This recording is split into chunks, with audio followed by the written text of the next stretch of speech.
Welcome back to the channel, everybody. So in today's video we're going to do something a bit different. We're going to look at some foreign coins that have been given to me today by somebody, and we're also going to discuss how the conversation went with the person I was telling you about in a previous video who collected coins. So I'm going to show you some of the stuff he gave me and some of the advice and some of that stuff that he showed me and gave me. So firstly we're going to do the coins. We have this is a one golden. I'm not really good with my foreign coins, by the way, but I know my basic knowledge. This is a one golden. This is from the Netherlands, and this is from 1970. This has Queen Juliana on it. So, yeah, it's quite a cool coin. It's quite a big coin, but it's pretty interesting. One of my favourite coins, probably of this lot. We have this one. This is from 1978, and this is from Germany. This is a 50 Pfennig. So yeah, another pretty interesting coin. And then we also have this. This is an Indian rupee from 1985. This is the older design. You'll see the newer design as we go up the coins. So we got this one.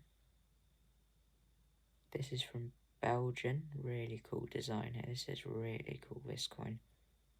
So this is from Belgium. It's from 1986. It's 5 francs, I believe. That's what that is. Moving back to India, we have this. This is from 1988. This is a 25 paise, I'm pretty sure. That's how you pronounce it. But yeah, it's another Indian coin.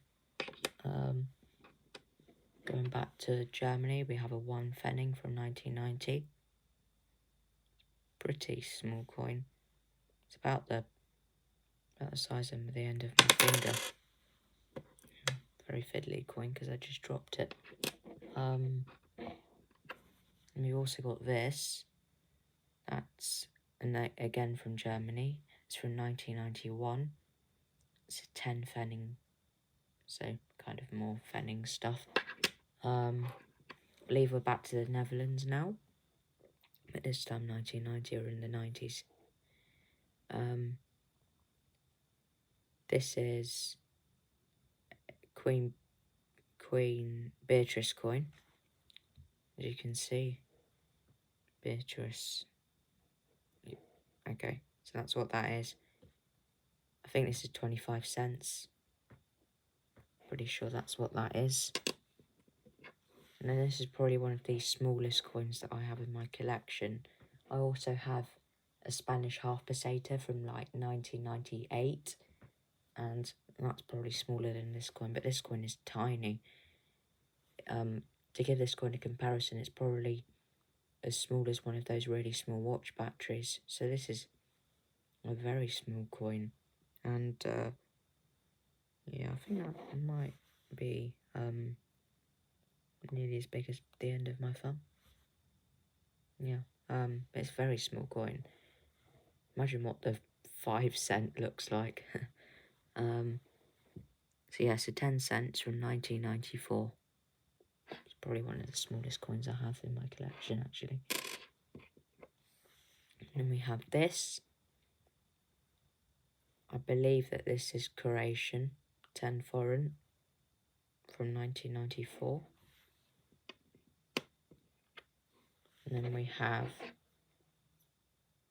this beautiful condition 1998 rupee.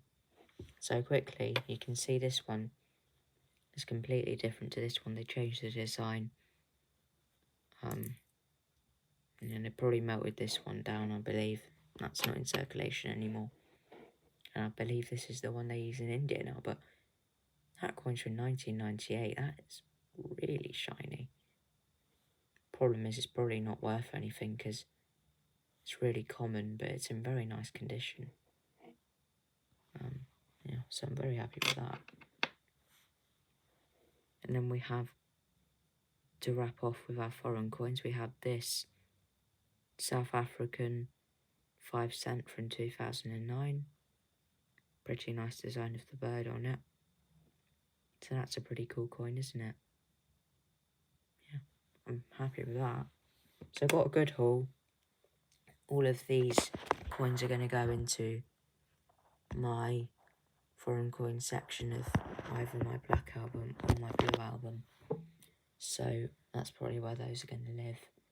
But I have to do some reorganisation and fit them in and, yeah, get them in stuff.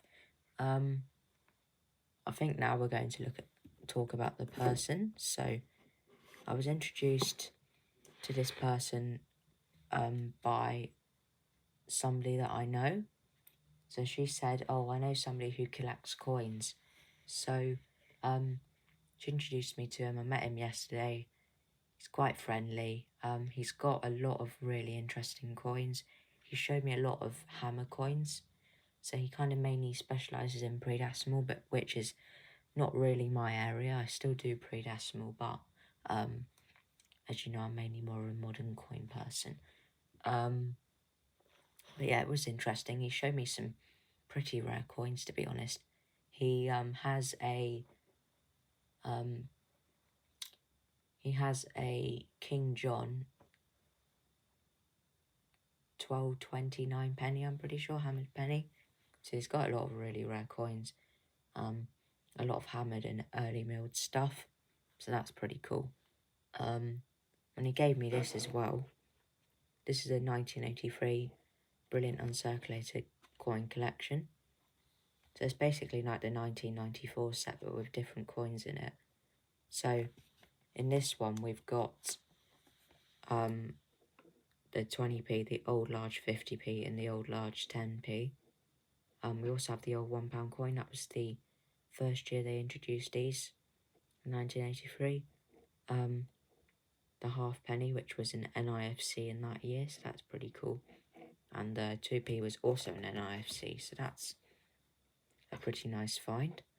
And then we have the penny, which circulated in that year. Same with that 20p, they both circulated. And we also have the 5p, which I believe is another NIFC coin. So yeah, it's pretty cool, isn't it? I just wish that that was a new pence 2p, because that would have been worth over £1,000. But it's pretty interesting. It gives you, again, a bit more information on this set.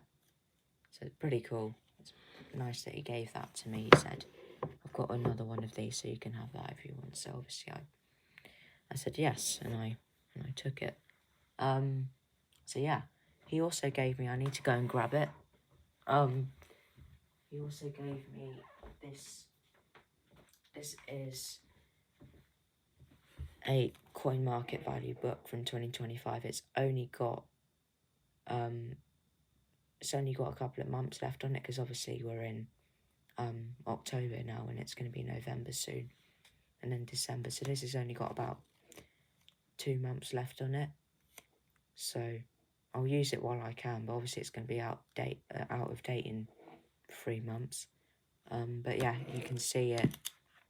It talks about coins, gives you some prices, all the way up to the more modern coins, like the 3 pence, some George stuff in there, and it gives you some price estimates onto the more modern coins. So that's pretty interesting. I have another coin book, but that's only pre-decimal market value, so this is very useful to me, and I will be keeping that even though it will be out of date, because it's pretty useful information. Like, even though the coin book is going to be out of date, it'll probably still give me an accurate price range into how much those coins are worth. I've also got one more thing to show you, so I've got to go and get that as well.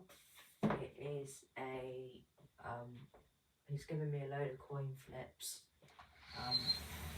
in my cupboard, so I need to get them out. But unfortunately, I found out that they've got problems. So here are the coin flips. They're all in this bag. I have to get them out. Yeah, these are the sort of coin flips that are in these bags. They are a bit wet because I've given them a wash. But now I've found out that, unfortunately, I'm pretty sure and I suspect that all of these are made of PVC. Now, if you don't know what PVC does to coins, well, I'm going to tell you now. So, if I get, because I can just get it off the shelf, my 2009 Kew Gardens, this is only a demonstration, I'm not actually going to do this, and I get one of these coin flips, and I take my Kew Gardens 50p, and I put it in there, and I leave it in there for, I don't know, 3 years. When I take it out in 3 years, let's say this is 3 years later,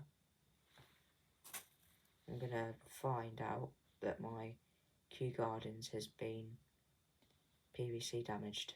So PVC damage is essentially where the coin reacts with the plastic, and the plastic starts to turn the coin green.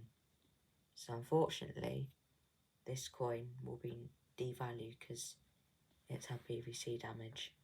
And it also, if you clean the coin after PVC damage, it will devalue it even more, because after that it's classified as a clean coin.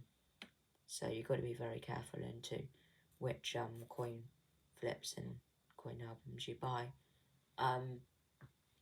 These PVC coin flips don't cost a lot, but if I was you, I'd probably go for the more expensive option just to keep your coins safe.